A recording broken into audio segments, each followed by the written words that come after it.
জীবনে আমরা সবাই একটা শান্তি খুঁজি। কেউ খোঁজে সম্পর্কের মাঝে, কেউ খোঁজে সম্পদে, কেউ খোঁজে মানুষের ভালোবাসায়। কিন্তু একটা সময় এসে মানুষ বুঝে শান্তি মানুষের কাছে পাওয়া যায় না, শান্তি আসে আল্লাহর কাছ থেকে। আর সেই শান্তি পাওয়ার প্রথম ধাপ হলো নিজেকে বদলে ফেলা। আজকের কথাগুলো এমনভাবে সাজানো, যদি তুমি মন দিয়ে শোনো তাহলে অনুভব করবে তোমার জীবন, মন, আচরণ সবকিছু ধীরে ধীরে নরম হয়ে যাচ্ছে। নাম্বার 1, পরিবর্তনের দরজা কেবল তারাই পায় যারা নিজের ভুল স্বীকার করে। আমরা মানুষ, ভুল হবেই, কিন্তু সবচেয়ে বড় ভুল কি জানো? ভুলকে ভুল ভাবতে না পারা। আমরা পরিবারের সাথে ভুল করি, বন্ধুর সাথে ভুল করি, নিজের জীবনের সাথেও ভুল করি। তারপরেও মনে করি না, আমি ঠিক আছি, ওই ভুল করেছে, আমি বদলাতে পারি না। ইসলাম বলে যে নিজের ভুল চিনতে পারে সেই প্রকৃত সাহসী। কারণ মানুষ যখন নিজের ভুল বোঝে তার ভেতরে নরম একটা আলো তৈরি হয়, আর সেই আলোই আল্লাহর দিকে টেনে নেয়। যে মানুষ ভুল স্বীকার করে আল্লাহ তার দোয়া দ্রুত কবুল করেন, কারণ সে অহংকার ভেঙে ফেলেছে। অহংকার আল্লাহর কাছে সবচেয়ে অপছন্দের। তাই পরিবর্তনের প্রথম ধাপ নিজের ভুল দেখা, স্বীকার করা এবং বদলানোর ইচ্ছা তৈরি করা। নাম্বার 2, ইসলাম মানুষের জন্য সহজ, এটা কঠিন বানায় মানুষই। অনেকেই ভাবে ইসলাম অনেক কঠিন, ইসলাম মানে শুধু নিয়ম, শান্তি, হারাম হালাল। কিন্তু কোরআন বলে আল্লাহ তোমাদের জন্য সহজ করতে চান। নবীজি সাল্লাল্লাহু সাল্লাম বলেছেন, সহজ করো, কঠিন করো না। কিন্তু আজকের সমাজে কি হয়?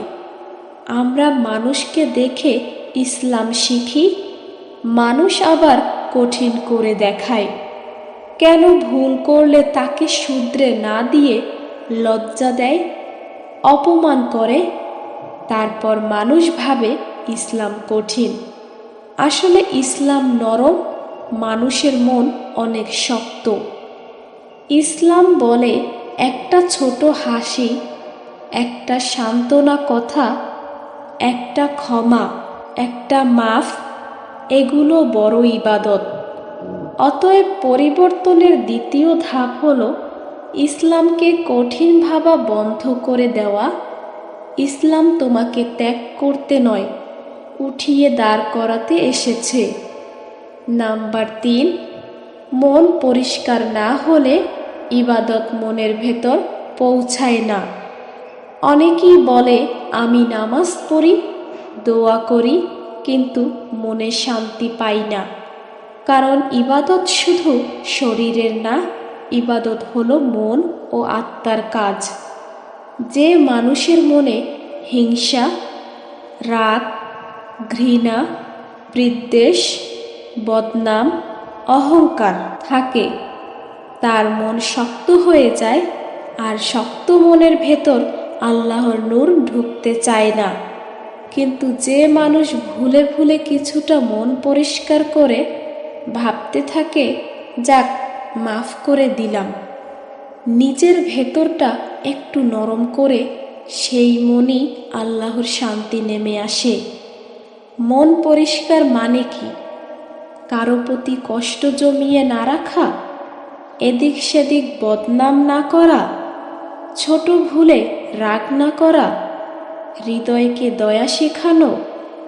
তুমি মন পরিষ্কার করা শুরু করলেই ইবাদত তোমার ভেতরে নেমে আসবে আর ঈমান তোমার আচরণে দেখা যাবে। নাম্বার 4, মানুষের সাথে সুন্দর ব্যবহার। এটাই ইসলামের হৃদয়। অনেকে নামাজ পড়ে কিন্তু মানুষের সাথে আচরণ খারাপ। অনেকে ইবাদত করে কিন্তু মানুষের মনে ব্যথা দেয়। নবীজি সাল্লাল্লাহু সাল্লাম বলেছেন, শ্রেষ্ঠ মানুষ সেই যে মানুষের জন্য বেশি উপকারী। উপকারী হওয়া মানে কি? শুধু টাকা দেওয়া না, উপকারী হওয়া মানে কারো দুঃখের কথা শুনে দেওয়া, দুঃখের পাশে থাকা, কারো মানহানি না করা, কারো জন্য দোয়া করা, কারো কষ্ট হালকা করা, মানুষের হৃদয় নরম করা। এটাই ইসলাম, এটাই ঈমান। যে মানুষের চরিত্র ভালো, আল্লাহ তাকে বেশি ভালোবাসেন, যদিও তার ইবাদত কম হয়। নাম্বার 5, দোয়া তখনই কবুল হয় যখন মন সৎ হয়। দোয়া শুধু মুখে বলা কথা নয়, দোয়া হলো হৃদয়ের চিৎকার। যখন তুমি দোয়া করো কিন্তু মন পরিষ্কার না থাকে, তখনই সেই দোয়া উপরে উঠে না। কিন্তু যার মন নরম, যে মানুষ সৎ, যে তওবা করে, তার দোয়া আল্লাহর সাথে সাথে শোনেন। দোয়া কবুলের 3টি শর্ত। নাম্বার 1, মন পরিষ্কার। নাম্বার 2, নিয়ত পরিষ্কার। নাম্বার 3, হারাম খাবার না খাওয়া। যদি এই 3টি ঠিক থাকে, তাহলে তুমি যে দোয়া করবে, আল্লাহ কোনো না কোনোভাবে তা পূরণ করবেন। তিনি কখনো খালি হাতে ফেরান না। নাম্বার 6, রাগ হলো শয়তানের আগুন, আগুন নেভানো শেখো। আজ ঘরে ঘরে ঝগড়া, দাম্পত্য অশান্তি, ভাই ভাইয়ের মনোমালিন্য, সব কিছুর পেছনে একটা কারণ, রাগ। রাগ এমন একটা আগুন যা চোখ অন্ধ করে দেয়, মাথা গরম করে দেয়, ভালোবাসা নষ্ট করে দেয়, সমস্যা বড় করে তোলে। নবীজি সাল্লাল্লাহু সাল্লাম বলেছেন, একজন শক্তিশালী মানুষ সে নয় যে কুস্তিতে জেতে, বরং সেই যে রাগের সময় নিজেকে নিয়ন্ত্রণ করতে পারে। যে মানুষ রাগ কমাতে শেখে, তার ঘর সুন্দর হয়, তার কথা নরম হয়, তার আচরণে শান্তি আসে। রাগ কমানোর সহজ উপায়, সঙ্গে সঙ্গে চুপ হও, অজু করে নাও, জায়গা বদলাও, 10 সেকেন্ড চোখ বন্ধ করো, আউযুবিল্লাহ পড়ো। নাম্বার 7, নিজের দোষ দেখাই আসল ঈমানের পরীক্ষা। মানুষের দোষ খুঁজতে কষ্ট হয় না, কিন্তু নিজের দোষ খুঁজতে সাহস লাগে। যখন তুমি নিজের ভুল দেখবে, তখনই বদলানোর দরজা খুলবে। কিন্তু শয়তান চায় তুমি যেন নিজের ভুল না দেখো, কারণ নিজের ভুল দেখলে পরিবর্তন আসবে। পরিবর্তন এলে তুমি আল্লাহর কাছাকাছি যাবে। নিজের দোষ দেখা মানে নিজেকে ছোট করা নয়, বরং নিজের আত্মাকে উঁচু করা। নাম্বার 8, মানুষের জন্য একটু ভালো হওয়া। এটাই বড় ইবাদত।